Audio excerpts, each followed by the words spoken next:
name is Leo, and welcome to another reading of the Elder Scrolls. Today, we'll be reading the Alik'r by Enric Miles. Okay. I might never have gone to the Alik'r desert had I not met Welton in a little tavern in Sentinel. Welton is a Redguard poet whose verse I had read, but only in translation. He chooses to write in the old language of the Redguards, not in Tamrielic. I once asked him why. The Tamrielic word for the divinely rich child of rot. The Tamrielic word for the divinely rich child of rot, silky, pressed sour milk is cheese, said Welton, a huge smile spreading like a tide over his lamp-back face. The old Redguard word for it is mlo. Mlo. Tell me, if you were a poet fluent in both languages, which word would you use? I am a child of the cities, and I would tell him tales of the noise and corruption, wild nights and energy, culture and decadence. He listened with awed appreciation for the city of my birth. White marbled imperial city, where all the citizenry are convinced of their importance because of the proximity of the emperor and the lustration? Lustration, yeah, whatever, of the streets. They say that a beggar on the boulevards of the imperial city is a man living in a palace. Over spiced ale, I regaled Welton with descriptions of the swarming marketplace of Riverhold, a dark, brooding mournhold, of the mould-encrusted villas of Limboth, the wonderful, dangerous alleys of Halstrom, the stately avenues of grand old solitude. For all this he marvelled, inquired, and commented. I feel as if I know your home, the Alik'r desert, from your poems, even though I've never been there, I told him. Oh, but you don't. No poem can express the Alik'r. It may prepare you for a visit far better than the best guidebook can. But if you want to know Tamriel and be a true citizen of the planet, you must go and feel the desert yourself. It took me a little over a year to break off engagements, save money, my greatest challenge, and leave the urban life for the Alik'r desert. I bought several books of Welton's poems as my travel guide. A sacred flame rises above the fire. The ghosts of great men and women without names. Cities long dead rise and fall in the flame. The Dioscuri song of revelation. Bursting walls and deathless rock. Fiery sand that heals and destroys. These first 6 lines from my friends on the immortality of dust prepared me for my first image of the Alik'r desert, though they hardly do it justice.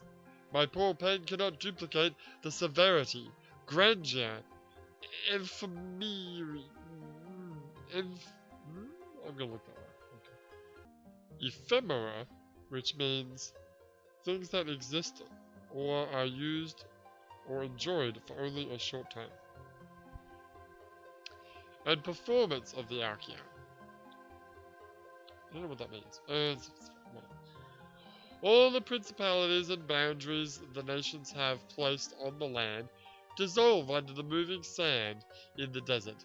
I could never tell if I was in Antiphilianus or Bergama, and few of the inhabitants could tell me.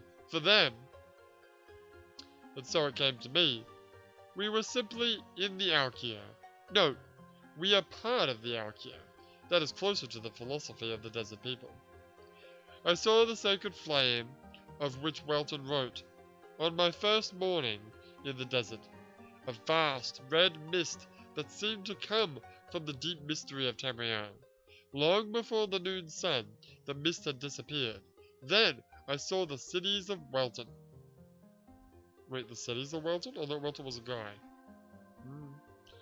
The ruins of the Alik'r rise from the sand by one blast of the unbounded wind and are covered by the next. Nothing in the desert lasts, but nothing dies forever. At daylight, I hid myself in tents and thought about the central character of the Red Guards that would cause them to adopt this savage eternal land.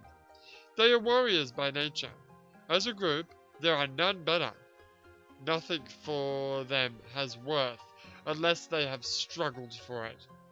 No one fought them in the desert, but the Alik'r is a great foe.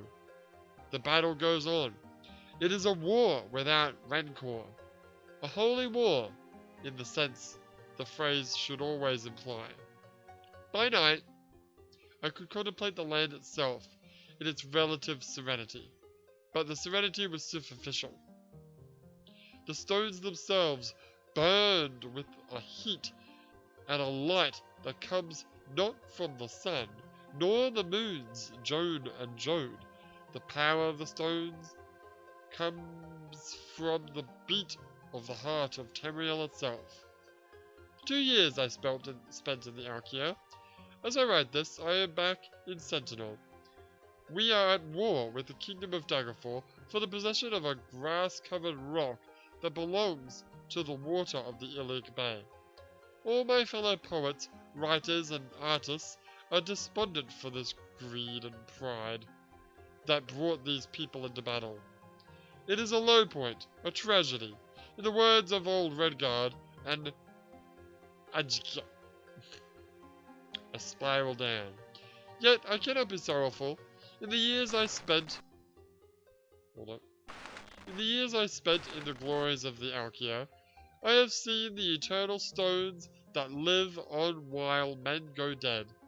I have found my inner eye in the trackless, formless, changeless, unchangeable land. Inspiration and hope, like the stones of the desert, are eternal, though men be not. That was the Alik'r by...